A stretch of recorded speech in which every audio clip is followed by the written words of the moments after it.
Hello, Elizabeth here. This will be the last time you hear my voice for quite some time, as by now I'll have headed off on maternity leave for a year, where I'll be facing a whole new challenge, working out how on earth to keep another human being alive. I'll hopefully still be able to tune in with you guys from time to time, nap dependent. And that's me I'm talking about, not the baby. But for now, thanks for joining me for my last Selah episode of the year. I'm glad you're here. I will stop and breathe in your presence. Just breathe. Just breathe.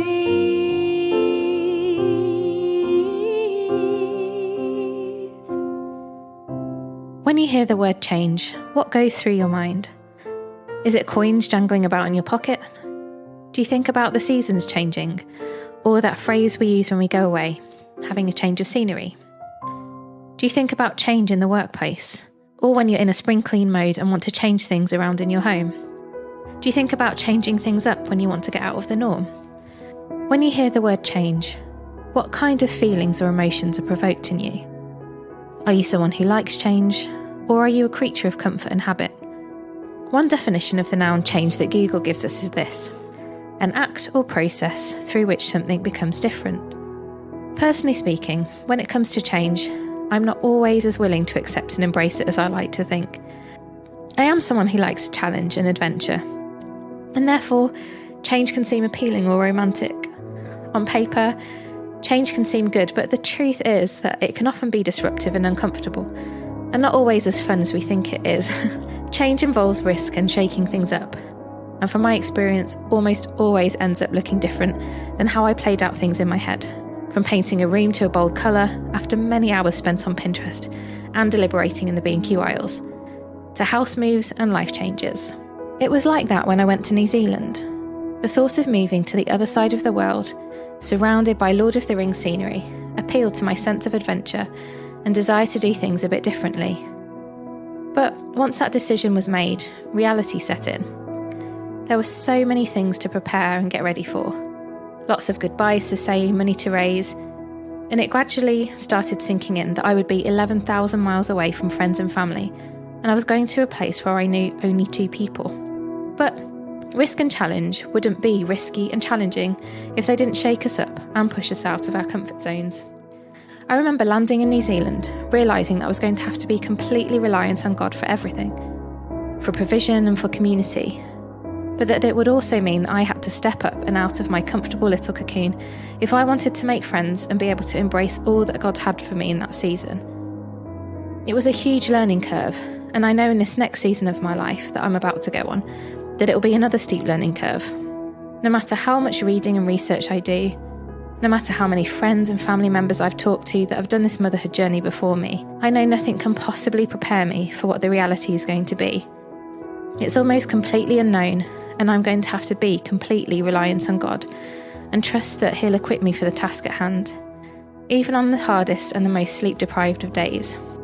Let's go back to that definition of change. Change is an act or process through which something becomes different. Now, let's forget about change in the sense of painting rooms or going on holiday, and let's substitute that something in that definition with our own names. Change is an act or process through which Elizabeth becomes different. Change is an act or process through which Sam becomes different. Change is an act or process through which Ian becomes different. Can you think of something that you've been through or are going through that has led you to become different? It can be something major or minor. Things happen in life all the time that cause us to change our behaviour or our thought patterns, or work in us to mature us. These things can either be for the good or the bad, but often we have the choice of how we let these things change and shape us. When we go through hard things, or there's big change afoot, we have the choice as to whether we let those things harden our hearts and maybe make us bitter, to lean on God, or to try and work out things in our own strength and capacity. Or we can choose to keep our hearts tender, even when things are tough, and allow God to work within us through His mighty power, humbling ourselves as we say, Jesus, I need your help. Jesus, I know that I need to rely on you. The Bible has a few things to tell us about change. Romans 12, 1-2 in the Message puts it like this. So, here's what I want you to do. God helping you. Take your everyday, ordinary life, your sleeping, eating, going to work and walking around life, and place it before God as an offering. Embracing what God does for you is the best thing you can do for him. Don't become so well adjusted to your culture that you fit into it without even thinking. Instead, fix your attention on God. You'll be changed from the inside out. Readily recognise what he wants from you and quickly respond to it. Unlike the culture around you, always dragging you down to its level of immaturity, God brings out the best of you, develops well-formed maturity in you. And 2 Corinthians 4, verses 16-18 in the New Living Translation says this. That is why we never give up. Though our bodies are dying, our spirits are being renewed every day. For our present troubles are small and won't last very long. Yet they produce for us a glory that vastly outweighs them and will last forever. So we don't look at the troubles we can see now. Rather, we fix our gaze on things that cannot be seen. For the things we see now will soon be gone, but the things we cannot see will last forever. What is seen is temporary, but what is unseen is eternal. These verses don't tell us that change will be easy, but they do reveal to us that change can be full of hope and can be a powerful thing. We can lean on these truths, and many others, when we're going through uncertain times. Though the world around us might be changing, be that the environment, the people around us, circumstances, relationships, you name it, we don't need to be afraid of these things, of things changing. The world we live in is temporary, as are all the ups and downs of life, but God is eternal and unchanging in his nature.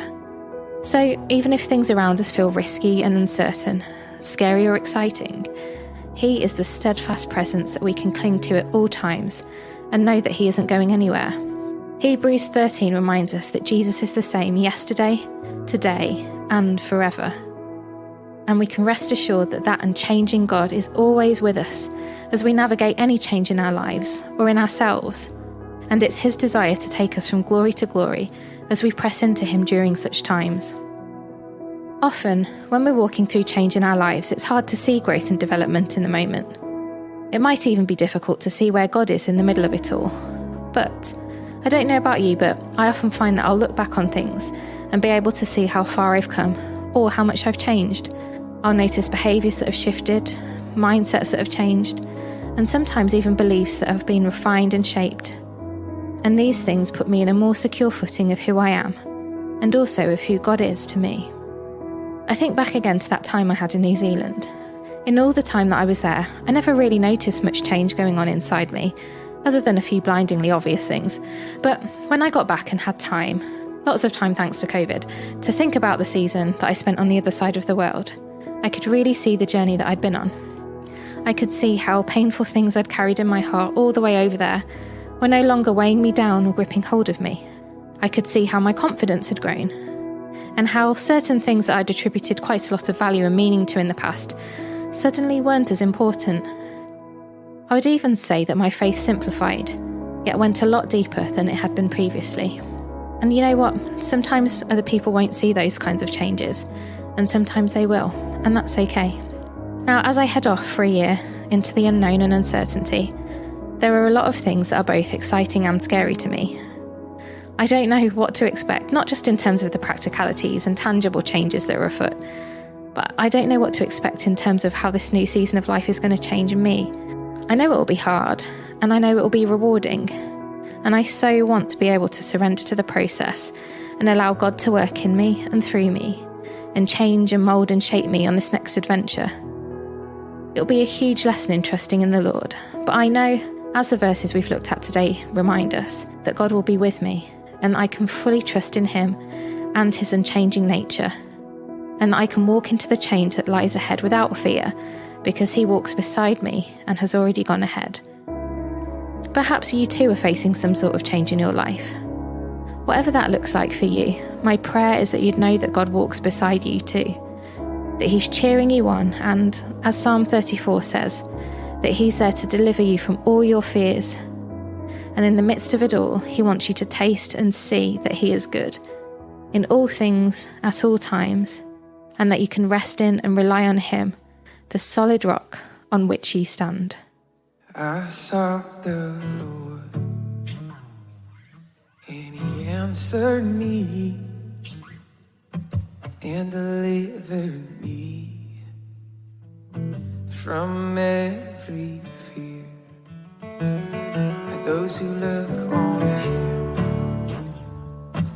are radiant, they'll never be ashamed, they'll never be ashamed. This poor man cried, and the Lord heard me and saved me from my enemy. The Son of God surrounds his saints, he will deliver them, he will deliver them.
Hello, this has been Selah Time to Pause, a podcast from Plexus Salvation Army, an online church in the UK.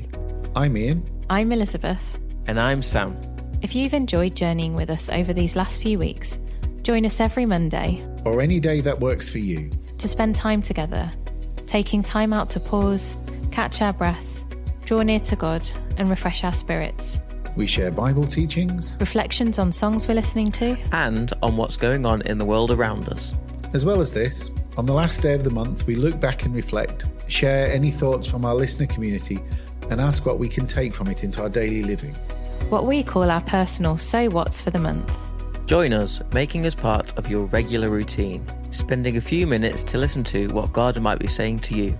Find us on your favourite podcast streaming service, on Facebook or YouTube by searching for Selah. That's SELAH. Time to Pause.